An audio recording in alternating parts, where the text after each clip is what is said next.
What's up, everybody? Welcome to another episode of the Absolute Strength Podcast. I'm your host, Kyle Hunt, and I'm back with another episode, and today's guest is Kyle Kingsbury.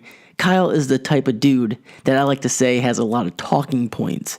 And what do I mean by that is if you sit down with a guy like this, whether in person, for a podcast, really any type of conversation with a guy like Kyle Kingsbury, you don't really know where to start. I mean, there's a lot of cool, intricate things he's done in his life that it's cool talking points here, whether it's walking on the football team at Arizona State. Of course, then he became an MMA, UFC fighter, was on The Ultimate Fighter, in fact. And then now he is the host of On It's podcast. And then there's a bunch of other shit in between that we could have talked about. I mean, we have a lot of the same type of friends in the strength and conditioning world. So it was kind of cool to finally connect with Kyle Kingsbury and talk a little shop. And this conversation was kind of all over the place. We of course we did talk a lot of MMA, a lot of UFC, but we talked strength and conditioning for football, what his experience was as a walk-on at Arizona State, kind of what he's doing today and how that's changed and how his interest in fitness, in the fitness world, has changed as well.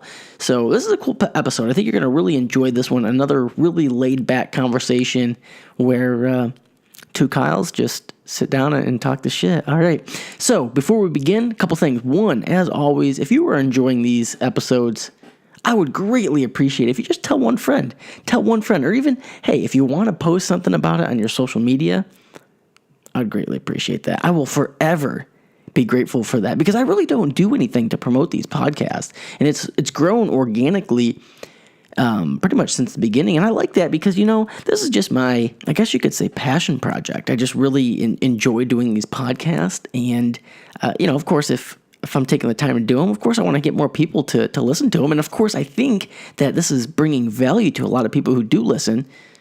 So I'd like to bring value to more people. But anyway, that's all I have for you. Let's get into the show. Kyle Kingsbury.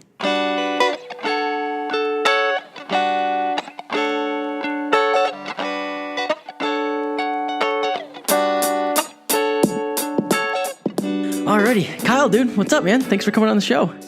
Hell yeah, thanks for having me, brother. Yeah, for a while I was feeling like there wasn't a lot of badasses with the name Kyle, but I feel like it's coming back around. Like Kyle Snyder in at Ohio State, Kyle Dake, a kid I wrestled with, and he was 4-time national champion. Like it's coming back. I feel like Kyle, the name's starting to get tougher. I feel like there's a lot of Kyles, but yeah, I don't know. Maybe it's slim pickings or maybe the cream just rises to the top. Maybe when I was younger, like the only well-known Kyle was like Kyle Petty. I just felt like I was like, it's kind of a lame name. So shit, dude, how are things going at On It? How long you been working there? 7 months now. It's pretty phenomenal. I mean, I originally just had my own podcast that I was doing and came out here for Paleo Effects. Met Aubrey, hit it off, and he offered me a job. And, came out here. I took over the On It podcast as the host, and that's been great because I really enjoy podcasting. But getting to work in product development on brand new supplements and food products and all sorts of shit. I mean, it's everything that I'm passionate about. It's in my wheelhouse. So there's a lot of fun there. Plus getting to do like the life hack of the week, which is basically just any of the cool shit that I'm into, like vitamin IVs or cold therapy or whatever. Mm-hmm. So it's cool. There's a lot of room for creativity and it's more than I thought. But at the same time, I mean, for a desk job, I can walk 20 yards to the jiu-jitsu mats, full use of the facilities on the clock. They do 50% copay on all massages on the clock. It's not a bad deal. So seems like a pretty sick gig. I feel like the atmosphere, like the culture around there must be pretty awesome. Yeah, it's phenomenal. I mean, everyone's fitness oriented. I've learned so much already in the short time that I've been here, just from conversations with people. We got John Wolf, who's our master trainer, Primal Soldier, the Kettlebell Kings in here throwing around heavy kettlebells and things like that. I got to do the kettlebell cert, which was really cool. I finally feel like I can snatch properly for the first time in my life. With a kettlebell? Yeah. Yeah, it's tricky. Like the kettlebell is a lot trickier than just a dumbbell snatch. Yeah. But I mean, all these things that I'll promote that moving better. It's not just like, hey, can I pick up something heavy? It's more than that. And they translate into sports, they translate into feeling better. And then there's that big concept that's really only come through probably in the last decade, that you don't have to beat yourself up to get stronger or to have the body you want, and that's something I never realized when I was fighting. It's just, you don't have to run yourself into the fucking ground to get results. And that's been pretty cool to kind of scale things back a bit, and not work harder, just work smarter. Well, yeah, there's definitely the work smarter aspect of it is important. I just feel like out of a sports culture like MMA and like with wrestling, it's that just ram your head against the wall and for as many times as possible, and that's like the just beat yourself into the ground is like the training methodology. Yeah, well, I'm sure every high school wrestling coach in America was like, we're going to be the team that outworks everyone. I feel like that was like the first day speech across the country. Make just posters and mail them out to every wrestling program. Oh, we're the ones. Oh, okay. Yeah. Cool. No one's going to outwork us. All right. I'm buying in. Yeah. We're going to be the best conditioned team out there. Yep. Did you wrestle in high school? Yeah, I wrestled in high school and junior high, and then in college played football at ASU. That's what I thought, yeah. We had a lot of good wrestlers at ASU. That had I known I was going to fight, I think that would have been a much smarter decision. Mm-hmm. Ryan Bader is a good friend. CB Dalloway, my old teammate, Cain Velasquez, good buddy. Aaron Simpson was a coach. He fought in the UFC for a while. Just a ton of talent there, and a lot of guys that are down to scrap. Not every wrestler transitions to MMA well, but all those guys have done really well. So it's cool to be a part of that. You walked on the football team, right? Yeah. I wanted to play football. I had the option of getting a ride to like a couple different D1 AA schools, but I wanted to, at that point, I wanted to play for a big program. I always loved it was the Pac-10 back then, like an old fart. But I love the Pac-10 growing up on the West Coast, and I had a lot of close friends from high school just go to ASU simply for school. And I thought, man, it'd be cool to know some people there. And I ended up going to junior college out right by Arizona State with the intention of either getting a ride or walking on at ASU. And it worked out well. I kind of fell, this is a strength podcast, right? So I fell in the lap of some amazing coaches. Joe Ken. Yeah, I was going to say, Joe Ken was out there, right? Joe Ken was the head strength coach. His assistant, Mark Uyama, went on to become head strength coach of the 49ers, and now he's with the Vikings. Big house, got strength coach of the year. I think he's the only guy ever to get strength coach of the year in NCAA Division I as well as in the NFL. Got that in 2012 with the Carolina Panthers when they went to the Super Bowl. So really, I learned so much from those guys that translated, moving on into MMA and even retirement. Just what you put in, you get back, and House pushed me so much further than I ever thought was possible. And he did it over and over again till there was a point where I was like, oh, whatever my ceiling is doesn't really exist. Like that's just not there. That's just a construct of the mind. And he really gave me that. And that helped me more in MMA than anything else, I think. The mindset. Yeah. Yeah. That's awesome. You got some awesome strength coaches there. What was the training like while you were in college? It was cool. High school was bench and squats. Of course. Yeah. I had a shit-eating grin on his face to be like, do you do your bench and squats yet? Because we're all trying to do arms and bullshit. But getting there was cool. It was the first time I learned how to clean, deadlift. We were using bands and chains and just all the fun stuff. I mean, House has traveled constantly. He used to leave quite a bit in the off season and be like, where are you going, man? You going on vacation? He's like, I'm on a quest for knowledge, Kingsbury. I'm going to level up my brain and bring it back to you. And it was awesome to see that because every time he would leave and learn something new, he would come back and implement it immediately. And, him and Uwe wrote the tier system strength training. So we trained in blocks. Every 3 weeks, the exercises would change, sets and reps. But that was the first time I would hit like 16 singles or 8 doubles for whatever our working sets were, and then go to the accessory work after that. I mean, I'd never done volume at that kind of low rep scale to build strength, but also power and endurance at the same time. Like endurance that was going to translate on the football field is not doing 12 rep sets, like Yep. hypertrophy training and shit like that. So that was really fantastic to feel that changeover. I got decently strong for me, you know. I wouldn't, not strong for a powerlifter by any means, but could bench 405, you know, and really had just, I got faster as I was getting stronger and much bigger. And that's a cool thing to feel like, you know. It's not like you're just at the sacrifice of speed and quickness and agility just for size and strength. Like, it was all coming up at the same time, and that was pretty cool to see that. What? How big were you in college? What was your weight?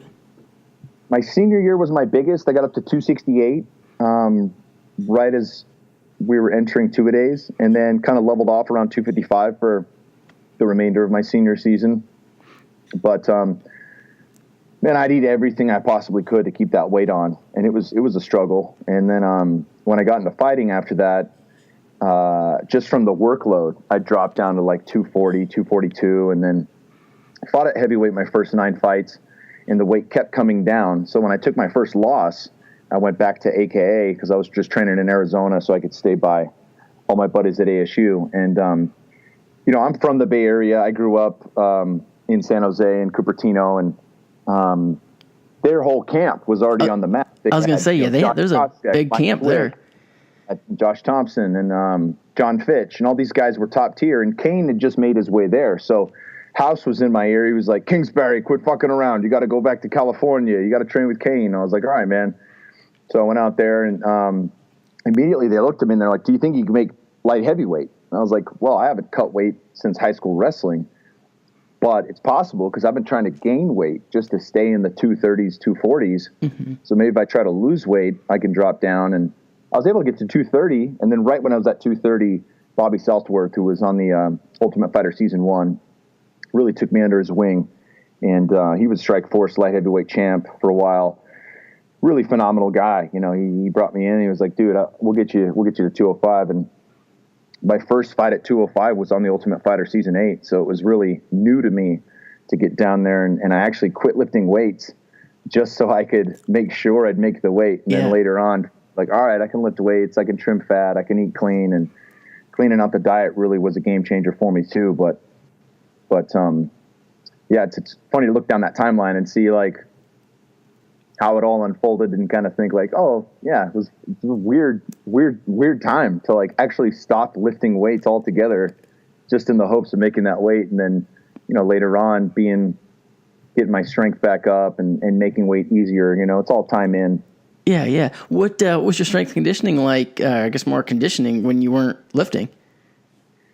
Yeah, I mean, it was really, I mean, there's a lot of guys, like Josh Koscheck didn't lift weights. There's a lot of guys that didn't. So it wasn't like a completely off the wall idea. But yeah, it was during that time, it was just conditioning and fighting. And you know, you have a jiu-jitsu coach that wants to put you on the mat just for pure jiu-jitsu and the gi. Yep. Boxing coach that wants you to just hit mitts and you know, Muay Thai coaches, wrestling, sparring, all these things come into play. So, I mean, it's no wonder guys keep overtraining and getting hurt. Yeah. And then, of course, we were doing a lot of stuff, like it was kind of CrossFit-ish, not really, but we'd get on the Airdyne bike or an assault bike and go hard for a minute, jump off, hit pads, go back on the bike for a minute, jump off, do wrestling drills. And we'd do that for a 30-minute workout. And I think they still do that at AKA, but those were good workouts. Yeah, like circuit style stuff. It's a shorter, higher intensity interval training. Yeah, exactly. And we still implement a lot of the very sport-specific training that we have to be able to do. You know, some guy, for a minute, you got Kane on top of you and mount, and you got to work your way back out while he's punching you in the face. Well, there's, I was going to say, there's a lot of strength work in just grappling, you know? Yeah. You know, a lot of times people don't realize that. Yeah. Yeah. So, I mean, that all worked out really well. I certainly felt much better when I started lifting weights again, you know, especially with deadlift and certain things that really translate. But yeah, and then of course you get stronger, you get tighter, start getting into yoga, and it's like, oh shit, like this is another layer to implement in. And, got a hold of Kelly Starrett and a lot of his work with becoming a supple leopard. And that was a game changer for a lot of us as well. Oh, so, yeah. I'm big on Kelly and mobility wad stuff. Yeah, man, he's excellent. He's been a good friend and definitely an exceptional resource. Yeah, it's cool how it's just like how everyone kind of evolves. If you're really a student of strength and conditioning or just a student of fitness in general, how you just layer everything. It's like you start at the ground floor and just, we find something new, we learn something new, we layer that, implement that in, and just constantly improves. Yeah. And when I got with Jesse Burdick fairly recently. Jesse's a good friend of Kelly's, and started training with him, and that was special because that was the first time where I was really getting strong, and improving mobility. Like my squat depth improved 3 or 4 inches, all while I was going up in poundage. Oh yeah. So like you can build those things in tandem if you know how to do it, and especially if you get someone to help coach you on your technique. Yeah, and he's an excellent coach. Just to put it in perspective, every time Coach House would come back to the Bay Area, he would come train with us at Jesse's place at CSA in Dublin, and every time he'd set up a video camera and he'd have a notepad and he would pick Jesse Burdick's brain. And I'm like, this dude just won Strength Coach of the Year in the NFL. Yeah. And every time he sees Burdick, he's got the notepad and the camera out to pick his brain on technique. So I knew I was in a good spot there. And there's so much that the guy taught me how to squat, basically. I mean, he really fixed so many holes in that. And like Kelly says, you bleed or leak out power if your knees are in the wrong position or if you're not activating the hips right. And there's so much that I've learned post fighting where I'm like, fuck, man, if I you just wish you knew it. Yeah. But I don't regret retiring from fighting at the age that I did, and I certainly am happy to learn this stuff at any stage of the game. How old were you when you retired? 32. 32, so you're pretty young. Yeah, 3 years ago. It'll be 4 years this summer. What was the experience on The Ultimate Fighter? It was cool. I was working like 5 nights a week, bouncing at a shitty bar, making $50 a night, and training my ass off. And, you get home at like 3:30 in the morning, and when you're in the house on The Ultimate Fighter, you get to experience what it's like to be a full-time professional athlete. So we eat, sleep, and train. I mean, that's it. We didn't have TV. We didn't have music or books to read. I mean, they do that on purpose so guys get rowdy. Yep. But I really enjoyed the experience, and we had a great team. Coach Noguera, Big Nog was my coach. He brought in Anderson Silva and Lyoto Machida, and Ryan Bader and Tom Lawler were in the house, good friends of mine. So we really, I enjoyed the shit out of it. Other guys who had a wife and kid or had a gym it can be hard to, and they're making $500 a week and per diem doesn't cut it. But for me, that was a pay raise, and I enjoyed the experience because I got to really embody what that looked like down the road. How'd you get on the show? Bob Cook was my manager at AK, and he had, like I said, he had all these guys that were already in the UFC doing really well. So they had a pretty good working relationship with Joe Silva in the UFC, and they were getting ready to gear up for the next season of The Ultimate Fighter, and they wanted to split it into 2 weight classes with lightweights and light heavyweights. And so they asked Bob if he had anybody they thought it'd be worthwhile. So we sent in some shitty little video on YouTube, and they had me go in and interview for it, and they're like, yeah, man, you got a spot. So it worked out well. Yeah, that's awesome. The Ultimate Fighter was a pretty big aspect of the evolution of the UFC, I feel like. Yeah, no doubt. I remember those first 5 seasons watching every single episode, just being glued to it. And certainly doesn't have that effect now, but I think they are going to pivot to the Contender series and some different things, but it'll be cool. I might have to tune in to see my old coach and teammate, Daniel Cormier. I think they just finished filming that. He's going to be coaching against Stipe Miocic, and then he's got the fight going up against him at heavyweight. So that'll be interesting, man. What do you think about that? What do you think about that matchup? I think it's his last fight, to be honest. Did he say that, or? I don't know, but he's been talking to me about that for a while behind closed doors. Mm-hmm. I think it makes sense. It doesn't make sense for him to fight. If he wins the belt, he's heavyweight champ. Yeah, well, there's no one really in line at light heavyweight for him to fight either, so. Yeah, because he's, you make money on the percentage point when you're a champion. So he has to be main event to get the percentage. He can't be co-main event like he was when he fought Volkan. Yep. And if you're main event, it's got to be a draw. So it's got to be somebody that's tuning in that really wants to see that fight in order for you to make good money. And I think this is the last big fight he has with Jones being out. So even if Jones came back, I don't see that as a huge fight everyone wants to see again. No, yeah, it'd be the third third time. I don't see that. Yeah, I think it makes sense. I mean, honestly, for him to fight Stipe, and then that's pretty much, win, lose, draw, probably it for him. Mm-hmm. How do you think he matches up? I think he matches up better than most people think. Stipe has laser-like precision, very, very good cardio, great footwork. He's not an easy fight by any means, but and he's better than Josh Barnett, even though I'm going to use Josh Barnett as an example. But when you saw Cormier fight Barnett, he was like 235, 238. He just fucking ragdolled a 260-pound man. Yeah. Like, he can throw people, anybody in the world. He can toss them. So I think if he starts to really grind and pound and get heavy and uses, make Stipe carry his weight and turn it into a wrestling match, I think his odds are good. It's a really good fight for him. And if he loses, so what? He's got nothing to lose.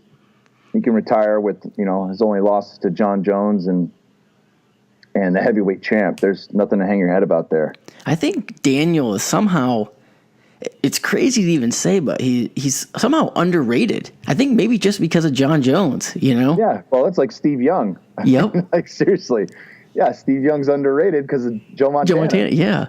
That's it. He's in the same weight class as arguably the greatest fighter of all time, and he's lost to him twice now. One, they took that loss away because of Jones' PED positive test, but that's just it's a shitty. It's just timing. That's it, man. That's all it is. If he was around in any other era, even the post-Jones era, it would have been a different ballgame for him. Yeah, 100%. Yeah, I actually, I've told this story on the podcast a lot, but when I was in 8th grade, I wrestled varsity, and it was John Jones. He's from the same area as me up in New York. He was a senior, so I actually got to see him in high school. Didn't really think much of him, really. I mean, he was good, but it wasn't like just absolutely destroying everybody. I mean, he was a New York State champ his senior year.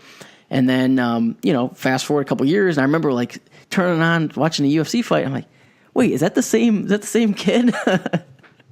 Yeah. He took the freaking UFC by storm. Yeah, I don't know that we'll see a guy that young take over, especially in a weight class like that. Just come in and light heavyweight division had been pretty much musical chairs at the top for a while until he took a hold of it. Yeah. And just walked through legends. Yeah, then he just like walked through all the just the legends of the sport, and he's phenomenal. Plus that growing up with those two brothers too in the NFL is, I always wondered what that would be like. Yeah, he's skinny. He's not built like them, but obviously he's got some strength to him.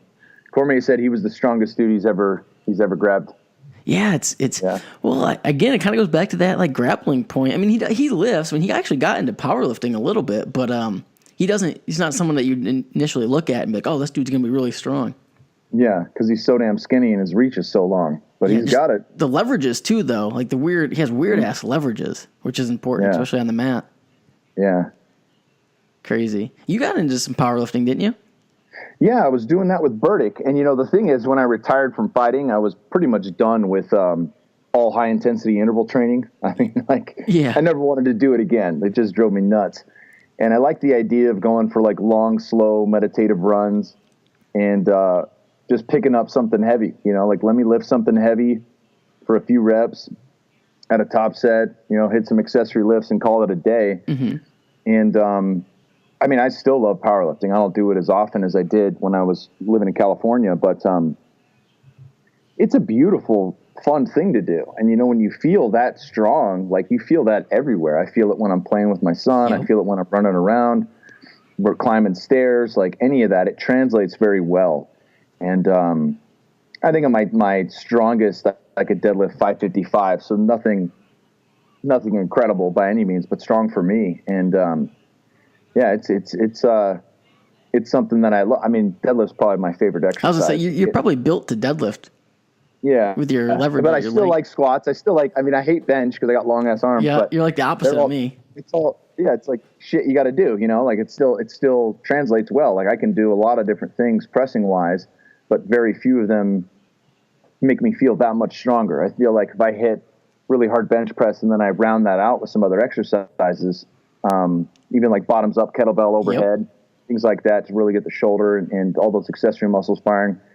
Burdick was showing me like this bamboo bar bench where you throw two rubber bands and kettlebells, and just wiggling all over the place. So he's not just the big three. I mean, he's got a lot of tips and tricks that he was able to show me that have really helped. But yeah, man, I mean, I don't feel the need to be incredibly strong right now. I'm trying to round out my training more, and I am doing far more high intensity interval training than I used to do post retirement. I just want to be well rounded. I kind of figured that out when I was powerlifting a lot, and I was living in Vegas for a little bit. I went to roll with Robert Drysdale, who's phenomenal, and he's a good sized guy, but he's smaller than me. I knew I was way stronger than him. Mm-hmm. And obviously, at black belt level, he's infinitely better than I am. It's not like, oh, we're both black belts, this should be even. Like, I had no delusions of grandeur there, but at the same time, I rolled with the guy. He tapped me like 5 or 6 times in a 5-minute round and wasn't even sweating. He was breathing through his nose. And I had to take 2 rounds off. That's how gassed I was. I mean, I was spent for 10 minutes. I'm over on the sidelines doing Wim Hof breathing to try to get my air back in me. And I was like, shit, man, not all of this is translating. Yeah. So at that point, I was like, all right, let me play with kettlebells more. Let me do some more farmer's walks. Let me start hitting some of this high-intensity interval training that I've really not enjoyed doing because of the excess that I had in the fight career. But now I think there's been enough time in between for me to appreciate those types of workouts again and trickle them in a couple days a week. And that's paying dividends. So yeah, it's funny how little just like the strength work translates to the mat in terms of like overall conditioning. Like, you know what I mean? Like you got to put in the conditioning work. I mean, it's just, you got to have it. Yeah. You got to have that shit. I had Bryce Meredith, the All-American wrestler from Wyoming on a couple days ago, last week. And one of the things he said that really stuck out to me was when you're on the mat, or really in anything, and fatigue really sets in, like you get broken. It just breaks you. It doesn't matter how you're doing in the event, whatever. The other guy he's gonna break you just from fatigue alone. Yeah, fatigue makes cowards of us all. Yep. There's no truer statement. Yeah, once that sets in, you're done, and it doesn't matter. I mean, whatever the max is, even if you have a 1,000-pound squat, 2 minutes in, when that's gone, where are you at now? 300, 200? Like it just vanishes. The slope is very quick. It's a sharp cliff you fly off of when your energy tanks. So having that up, even if I'm only to deadlift 500 pounds now, having the cardio to be able to hit that multiple times and not lose that, 5, 6, 7, 8 minutes into the match. That's what's going to carry over more than anything else. What was your diet like when you were fighting? It changed over the years. I got turned on to Paul Chek, and I read his book, How to Eat, Move, and Be Healthy, did an elimination diet, found out I had a fairly decent gluten intolerance, and started changing that. My breathing was better. My sleep was better. Joint pain went down.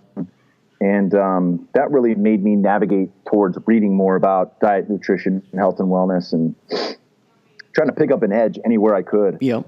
And so from that point, played with the paleo diet, played with some different things, and just continued learning. In fighting, it was probably paleo plus white rice or something like that. It wasn't too strict, but if I needed a carb load, I'd hit some Thai food and get some white rice with it.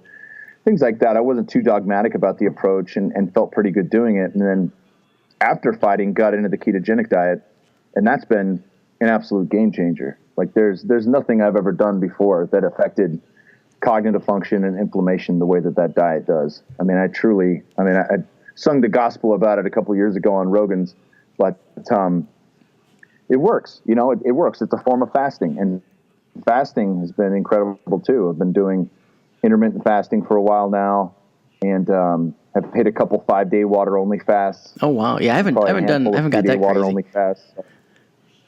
How's that feel? Well, you look young, so just know that's coming for you when you start getting there. Start getting close to 40. That's an important one.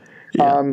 It's funny, I just did a 5-day fast out in Sedona, and it sucks. It's not a fun thing. So, I think it's important that people separate themselves from work, separate yourself from your family if you got a wife and kid like I do. Yeah, I do. That way you're not snappy and shit like that, but also so you can kind of unplug. And Sedona's a pretty special place. So what's cool is that you don't have like all this extra cognitive ability for solving math problems and reading and doing day-to-day shit you normally would, but it does free up a lot of space and a lot of bandwidth. And then all of a sudden you start getting in information and downloads on problems that you've had or solutions, just start trickling in different ways. And I have fucking pages of notes from that experience of things just coming into me, stuff that I'd been working on for months, and it's not even on my mind. I'm just going for a hike, and then boom, I get the answer right there. So lots of, it's valuable outside of the health and longevity aspect is what I'm trying to get to. Yeah. What were you doing during the fast? You said you were hiking, and what else? Yeah, like activity-wise. I went out there to do a 4-day workshop with this woman named Anahata, who's pretty cool. A lot of Native American wisdom. She does private counseling, all sorts of stuff. But she was teaching a lot of her how-to, navigating relationships and different things like that. So it felt it was easy enough to be able to pull off a fast while I was getting that information, and it certainly was. But Sedona's so incredible. And I was only an hour and a half from it when I was at ASU, and I've only been a few times. So anytime I get the chance to head back, I do. And the nature is just incredible. There's red rocks everywhere. It's green because they get enough water. It's not like Phoenix. And I think that's important too. When you're fat, just in life in general, just getting out in nature is a big deal. So I was able to fill the days pretty easy there and do some morning yoga, just keep it light, a little bit of steel mace work, kettlebells, that kind of stuff, just to open up the body. And yeah, it was a good trip for sure. Yeah, that's wild. What's your eating schedule now? You say you do intermittent fasting. Is it like a 16-8 or what do you do? Yeah, it's 16-8. I try to finish food by 5 p.m. and then I'll fast until 9 a.m. 9 is usually like optimized yerba mate, where we'll throw in MCT oil, butter, and a little bit of the some on it products, flavor it up, blend that, have a couple of those. I usually eat a decent sized lunch. We'll work out a few hours later in the afternoon, and then eat a solid dinner, which is usually my biggest meal of the day, and then just pump the brakes before I go to bed. Yeah, I tend to. I've been playing with intermittent fasting a little bit. I kind of do it the other way around, where I'll eat until 8 or 9 at night, but then I don't start eating until 12 or 1. I've been liking that. That's how I used to do it, but I found that coffee, having a job, and having a kid have both made me a very early morning coffee drinker. Yes, and so I've had to reduce that greatly, and then switching to yerba mate has helped as well. But I do like having that at 9 when I got to start the work day. I was gonna say, so that's we just started to chip away at that evening schedule, Yeah, it's more like a calorie fast, because I still drink coffee and have caffeine in the morning. I know. Yeah, I got you. Yeah, so I'll still drink some, because that's the thing. Like I don't know if I could do it without the coffee, because I wake up early and I have a kid too.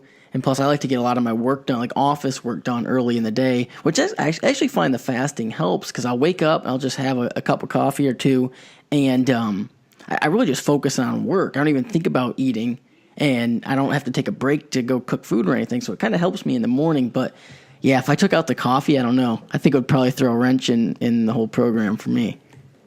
Yeah, I did that for quite some time with just the black coffee. And Dr. Sachin Panda came in and showed quite a bit of research that anything that creates enzymes in the body, some type of reaction, breaks the fast. Now, Greenfield still does it the way you do it, and I don't see anything wrong with that. But really trying to dial that in for longevity purposes and to reverse whatever beatings my brain took. I'm trying to get that as down to a science as I can. Yeah, I heard Rhonda Patrick, she was talking about on Rogan's podcast about, I like coffee, because I think he was giving her a little pushback on that, because he liked the coffee in the morning, but yeah. Yeah, and it is a pain in the ass. It's not like I'm 16-8 every day of the week, because and Rob Wolf does this 16-8 legit, but he does it opposite, where he'll have a giant breakfast, then he'll go to jiu-jitsu, then he'll have like a lighter lunch, then he fasts for dinner. And I'm like, that's cool, except you're not fucking social anymore. I was going to say, socially, that would be dinner so with tough. Your family, like it's suicide. So yeah, we have people coming into town to be on the On It podcast quite often, and or just for any reason, you know.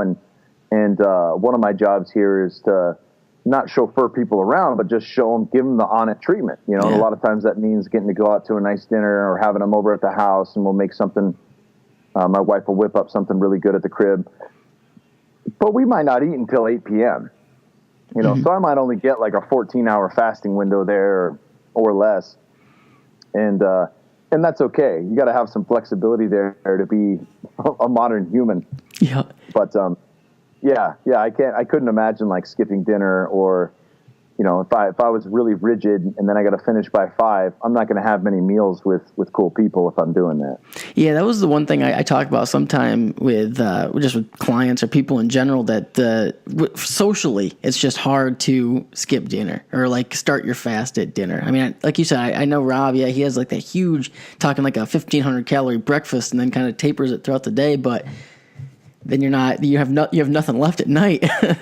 Yeah, you got nothing there. But and that dude's super busy too. So he's got his schedule locked down, and he does most of his podcasts online. So it's not. I don't think it's normally an issue. But I'll see how diligent he is on that. He is on that at Paleo FX here in a couple weeks. He'll be out in Austin.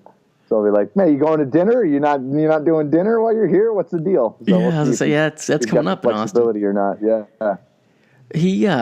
He's always put out really quality information. I always like learning from him.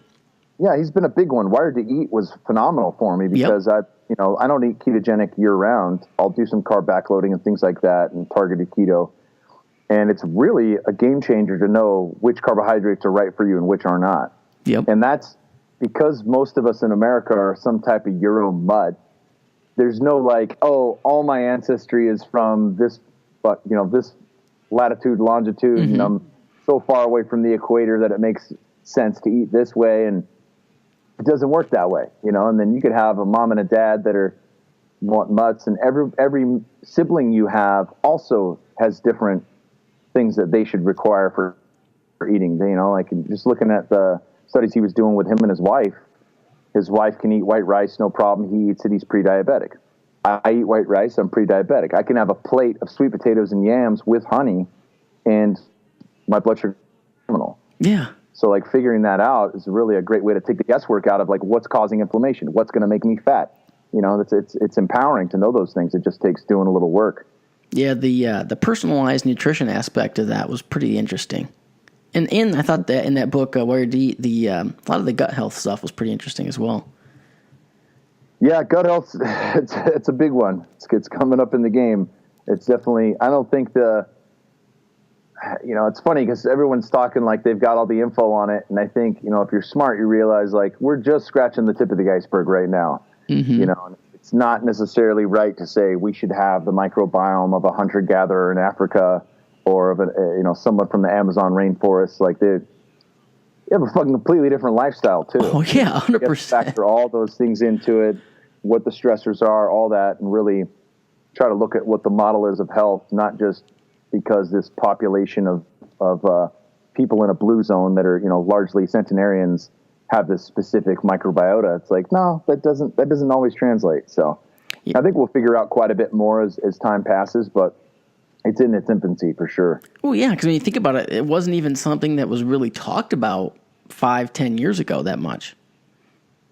Yeah, Czech was talking about gut health, but not really getting into the science of... Yeah, not really this deep into the science. More on leaky gut and things like that than just on, specific genotype, phenotype, and just everything that's going in there in terms of what genetics of these, bifidobacteria and all the shit that's going on, the lactobacillus family. Like, oh, we know this is good for you. You got to have it, and it's like, well, maybe. Yeah. Maybe not. Depends, Yeah, it's all interesting shit. Really interesting stuff. What do you think about the shit that went on at the UFC last weekend?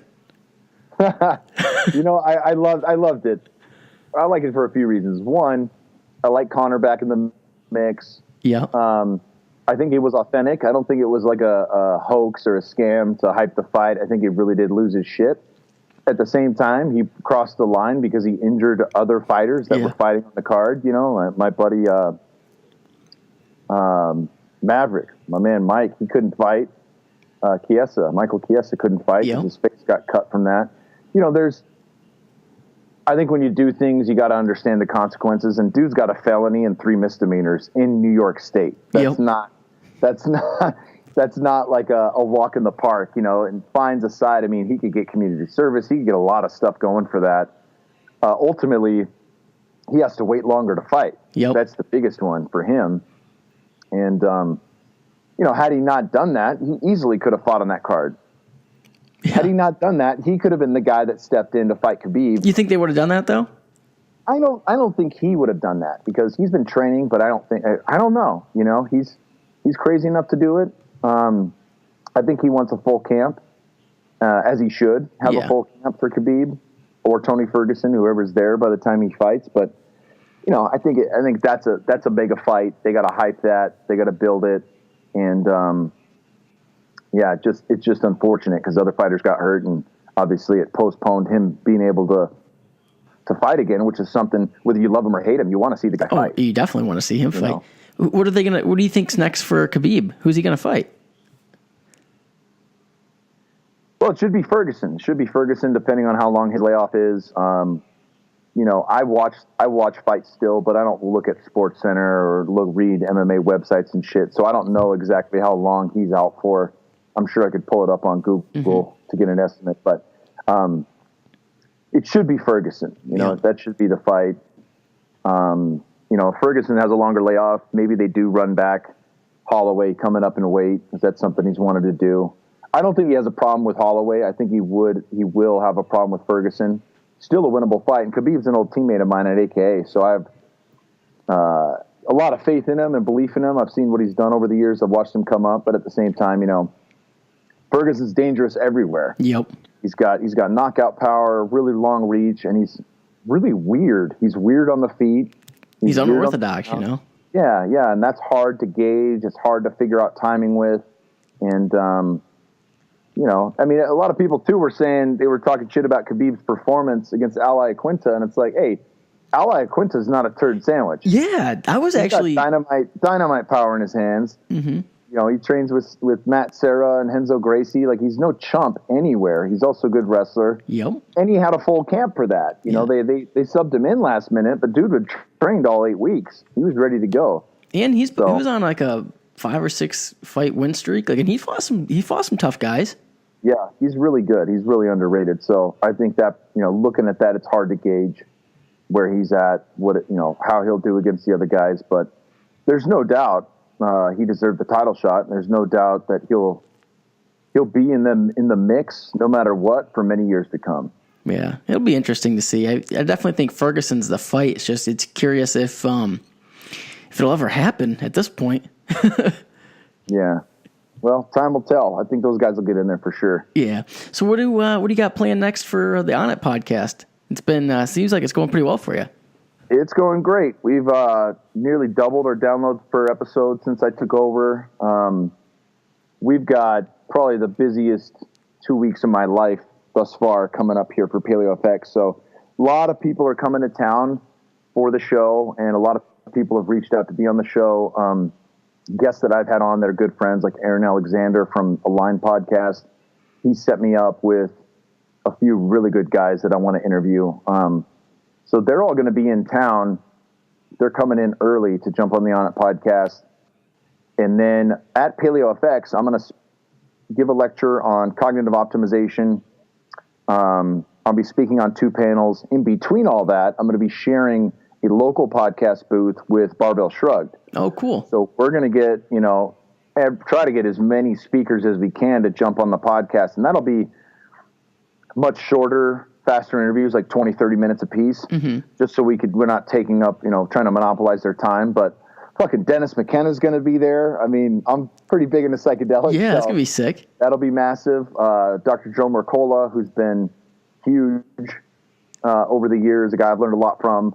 Want to get him on. Paul Check, we're going to run back, but he'll be in studio. So we're going to have a lot of good guys to get. My goal is to get about 6 to 8, 20 to 30 minute interviews at PaleoFX, and then we probably have 5 or 6 full length, hour-long podcasts with people either before in the days leading up to the event or immediately after. So, I mean, that whole week is just going to be swamped. Yeah, it's it's one of those things where I'm not looking forward to it, but I am looking forward to it because it's cool when you've got that much work to do. Like I think the Thursday before PaleoFX, I have 4 hours of podcasting. Shit. Give an example. And, but when you get in that, you kind of get in your stride. It's just easy to keep going, Yep. So I think once it starts and I keep going, it'll be a whirlwind when it's over, but it'll be good to get all that done. And we should have episodes done for 4 to 6 months out. So it'll be a nice break after that to kind of take a deep breath and know like, hey man, we put in the work and we're covered for a while, and whoever comes along after that point, that's just all gravy. That's just more to it, but there's no rush to get content out after that point. Yeah, that's a good feeling. You'll have to make sure you take your Alpha Brain.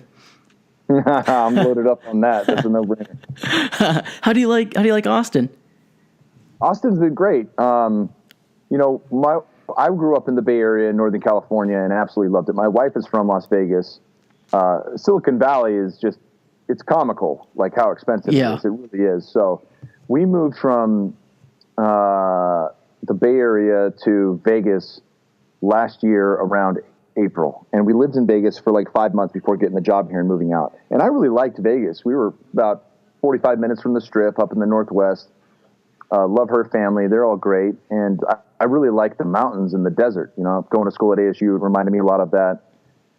So it was a big shift coming here with the humidity. It kind of feels like I'm in Mexico, but it is lush green year round. I mean, it's really cool. And the weather is it's kind of funky because rainstorms come in any season. Mm-hmm. A lot of lightning but it just cleans the air. I mean, you feel like you're deep in nature in a giant city, and pretty similar community to the Bay Area. It's a lot of people that are down with plant medicines and psychedelics.